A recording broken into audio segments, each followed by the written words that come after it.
Si utaratibu unajulikana? Majina mangapi? Matatu ndio yanarudi. Kwa udiwani, kwa ubunge. Kwa hivyo chama kinakuwa kimefanya kazi yake. Sasa katika mabadiliko ya katiba yaliyofanywa na mkutano mkuu wa CCM tarehe 18 na 19 Januari, kuna mabadiliko yaliyofanyika katika katiba. Kwa mfano, kwenye hicho kipengele cha nani apige kura, wapiga kura wamekuwa wengi mpaka mabalozi. Mpaka nani? Mabalozi. Mabalozi watapiga kura, kamati za siasa zitapiga kura, kamati za utekelezaji zitapiga kura. Kule kwenye jumuiya watafanya nini? Watapiga kura. Kwa hiyo wapiga kura ni wengi. Kuna eneo, kuna mambo mawili.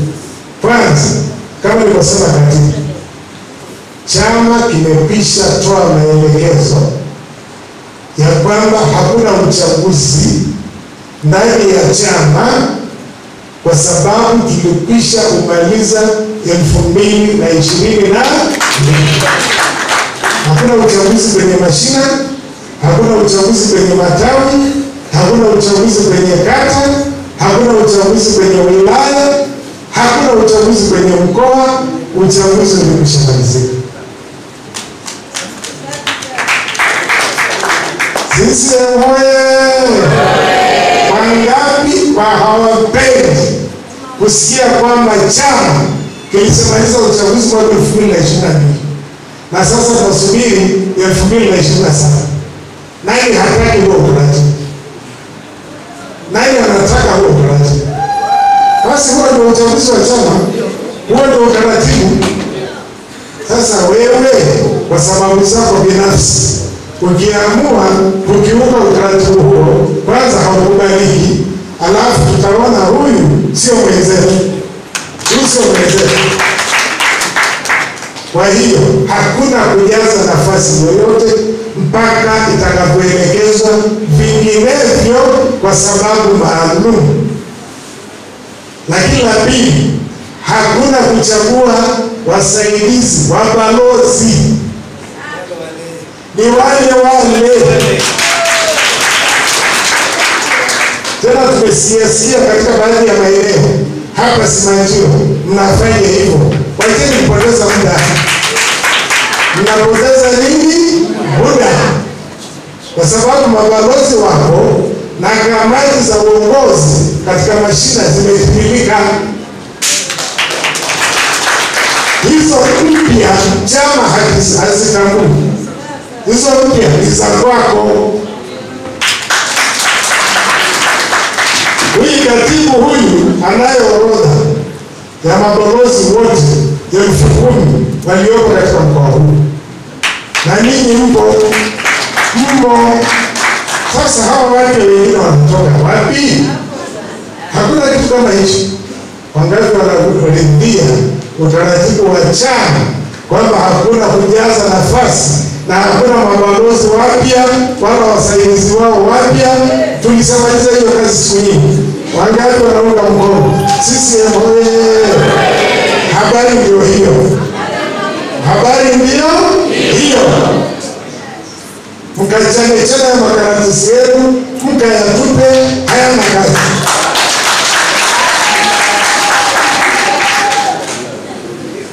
Na hakuna kujichagulia viongozi. Wake kuna mambo ya ushabiki. Hapa Simanjiro kuna ushabiki uliopindukia. Hakumpenda mtu kupita kiasi. Hayo makundi yenu yakawachinja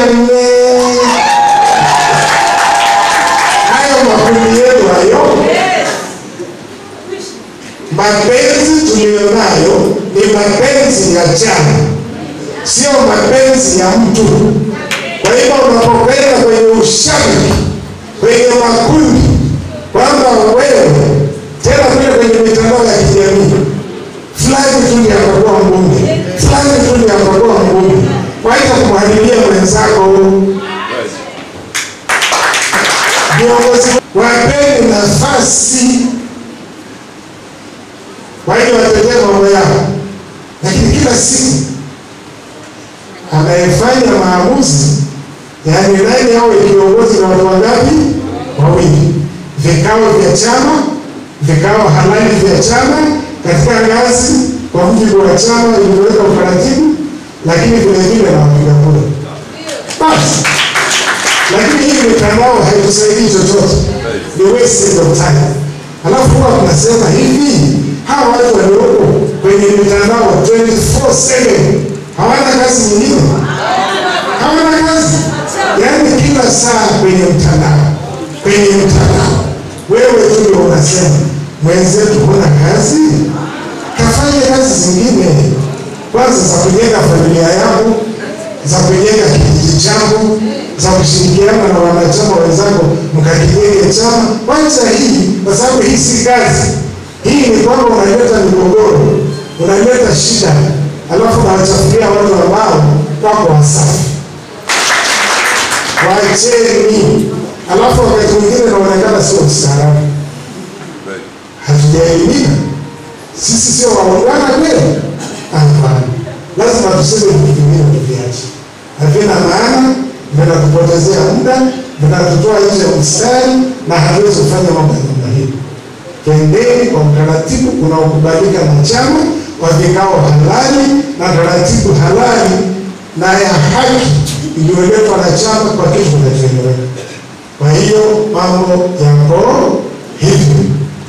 Halafu hivi huo uliwani ni nini? Ubunge ni kitu gani kwanza? Fulani tu yatakuwa mbunge. Watu 10,000 wanatoka sasa mpaka kwa wabunge wote. Kwa ajili ya nini? Na mnajua kwamba anahitajika mtu mmoja. Wote tunatoka, kila mtu anataka ubunge. Hivi huko kwenye ubunge kuna nini? Lazima tuanze kujiuliza hiki kitu sasa. Kwani usipokuwa mbunge huwezi kufanya kazi nyingine? Au utakufa?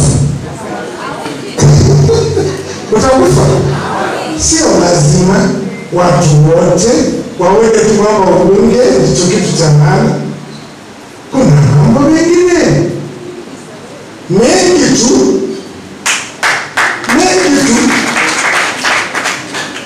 Mwaka ule, mwaka 2020, tulijaza 20. Mimi nikashangaa. Tulikwenda watu 20 kuomba ubunge hapa Simanjiro. Kwa nini?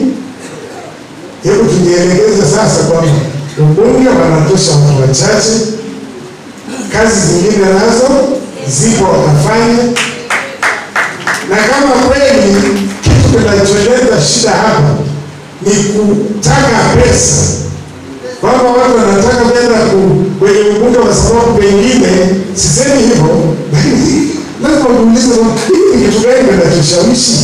Kama ni kutaka pesa, kwa sababu inaonekana pesa ni nyingi kule kwenye ubunge, ni afadhali sasa tuanze kushauriana kwamba jamani, hizo pesa zipunguzwe kule kwenye ubunge ili watu watulie wakajielekeza kufanya kazi nyingine.